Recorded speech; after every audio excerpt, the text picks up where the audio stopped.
बिस्मिल्लाहिर्रहमानिर्रहीम। अस्सलाम वालेकुम। पीवीटी न्यूज़ एचडी के साथ मैं हूं सुहेल चौधरी। नजर डालेंगे आज की अहम खबरों पर।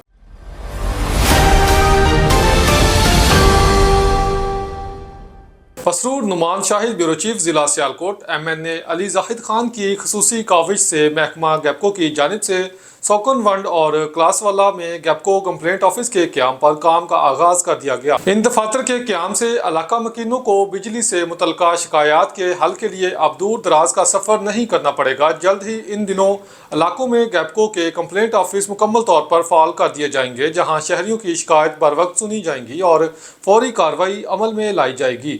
MNA अली जाहिद खान ने कहा कि अवामी सहूलत इनकी अवलिन तरजीह है। अवाम के मसाइल के हल के लिए अमली इक़दाम जारी रहेंगे।